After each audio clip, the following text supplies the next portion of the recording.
Hello, this is Vivek Iyer.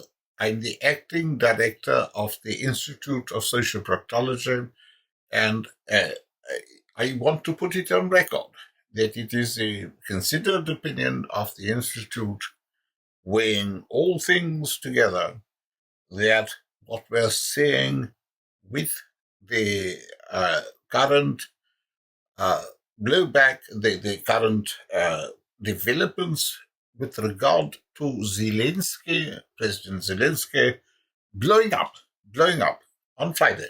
This happened on Friday. Today is Sunday. On Friday, he blew up a deal which he said that he wanted to sign. It's a deal that he said was essential for the safety of his country, but he blew it up. Now, uh, we have seen by Sunday, we've seen that there has been a tremendous rallying of forces of incumbent prime ministers and chancellors, or would-be chancellors, like in Merz in Germany, to Zelensky. We've also seen in Norway, a country which has always been very vulnerable. It was conquered. It was taken by Hitler in the Second World War, and it is one which now has quite a big uh, fuel, company, and that company says we will not supply American vessels. In other words, even if Norway remains a member of NATO, and if it can't discipline, if it can't put the head of that company which has made the step, if it can't put him in prison, if it can't nationalize the asset in question, if it can't refuel American submarines and ships, then Norway is out of NATO. De facto. De jure it may be, but, the terms of a contract are such, the terms of a treaty are such, that if you violate the conditions which make that treaty, that agreement, viable and sensible, there's no treaty. There is no contract. Norway is doing that.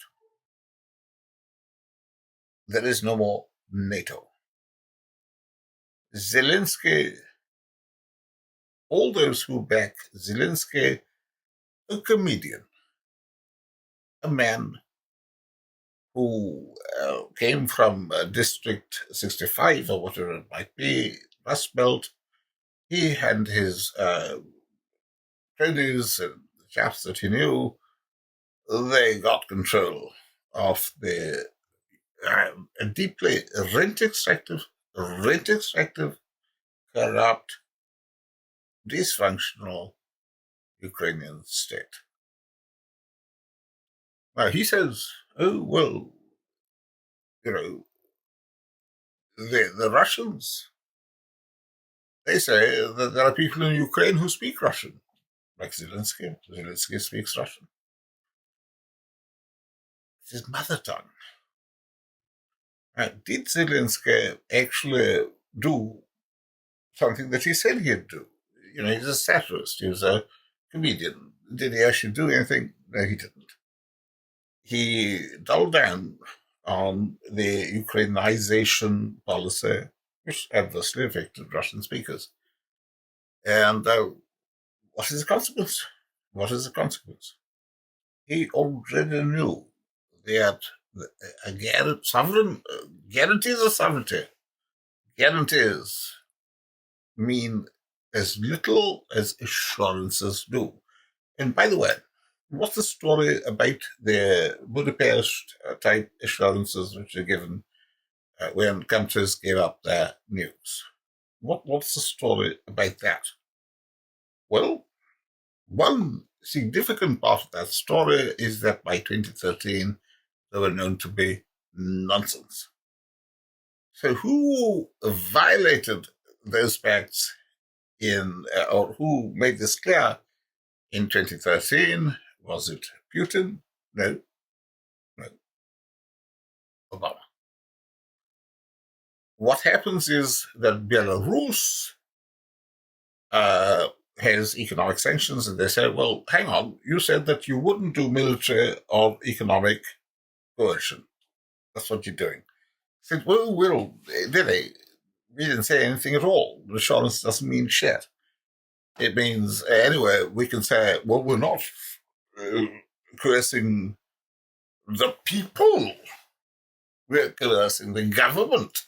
It's quite different. And then, basically, that means there are no sovereign states. And Putin is welcome to say, well, I think all these guys over here, they really want to be part of us. And that's it. So this is the backstory. The backstory is that America break the rules. And it is considered a 2014 Crimea invasion. What does Obama say? To be honest, it was sensible. It was that, look, Ukraine is a special strategic interest to to Russia. We're not going to get involved. That's it. At a later point, his senile deputy, who never liked Putin, he said something different. But did it alter the outcome? And the answer is no. But Biden had shown a rather, how should I put it, an athletic ability in terms of running away from conflicts. And the Biden doctrine was, if you want to fight, yeah, you fight, but you fight using your own resources. Except, first, we have to evacuate all the American troops, American people, and then after that, you fight. Because if they have not been evacuated, you have to just help your enemy. You have to give in to your enemy until our people, American soldiers, have been evacuated. This is my doctrine. It was applied. It was demonstrated in Afghanistan. Came to power, and he said, "Oh well, Trump said we're going to disengage, and he's got a 6-month timeline. Well, we're going to disengage. We're going to leave, but the clock starts now." And we understand why Biden said that. He said it because he wanted to get American troops out, before 9/11, as an anniversary, that sort of thing. But the whole thing, the place collapsed because Biden said, he didn't refer to the president, the puppet president that they put in. Instead of Karzai, they didn't like Karzai. They put in Ashraf Ghani. He didn't call him President Ghani. He said, Mr. Ghani. So the thing collapsed. Because people were going, if you're not the president, who's the president? And Afghan troops, they're looking around, who can we surrender to? How do we get a letter of safe passage so that we can go home? And this is the real story about Biden, that there was no strategic ambiguity when he said, I will stand by Taiwan. What he meant at the White House issues of correction, we won't. No, we won't. There was no strategic ambiguity. It was we're running away. We're running away from everywhere. And we want to just evacuate our troops, and we want to put them into nice plastic boxes, because, we really love our troops. And, it's like, you can't play with my soldiers. You can't play with my toys because, we've sealed them in sort of in plastic. And if you use my soldiers, it's like the collector's items. Come on. What? I like soldiers, but don't play with my soldiers because they're like collector's items. And Europeans, because the Europeans are like children. They keep going, "Oh, could we play with your soldiers and put them over here and put them over there?" Fuck off, Biden says. Fuck off. And by the way, my son Bo, who actually died of cancer, he died in Afghanistan or something. And then I had a great uncle who fought in the Second World War, and he was eaten by, like cannibals or something.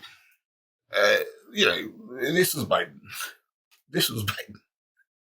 Yes, he was pumping a lot of money into the American economy. He was handing out cash like it was going out of style. That, hey, what? It's just cash. We'll have some. But Biden's gone. He's 82. He's senile. He's fucking. And now you have a joker. You have a joker. And, in certain card games, a joker can trump some other card. But can Zelenskyy, the joker, the comedian, could he trump Trump in the White House? And maybe Macron, Merz, but not sounds smart. But, the thing is that either Europe grows up and it says, well, we've stopped being Europe. We can be like America. We can have a United States of Europe in which we don't fear each other and we don't, we can be like that. If that is the case, they can put 10, 15% of GDP. And that might not be a bad thing towards defense, towards creating a effective European army. Not a bad thing.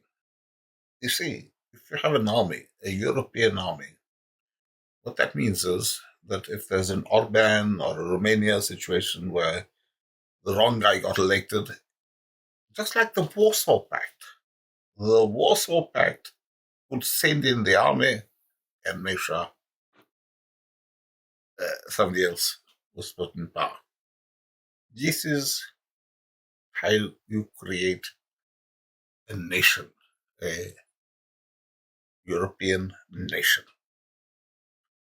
But can Zelenskyy or Saakashvili or some such crazy nutter contribute? And the answer is, they'll be silly. No. This is bound to fail. And I predict that by the end of this week, and as Harold Wilson said, a week is a long time in politics. By the end of this week, you will find there is pressure that those who stand with this stand-up comedian, those who stand with him, will be saying, well, fuck off. Zelenskyy goes, and the general who's the UK ambassador of Ukraine, and he's tall, he's doesn't talk much, put him in. This is the story here. In my opinion, Vivek from the Institute of Social Proctology, signing off.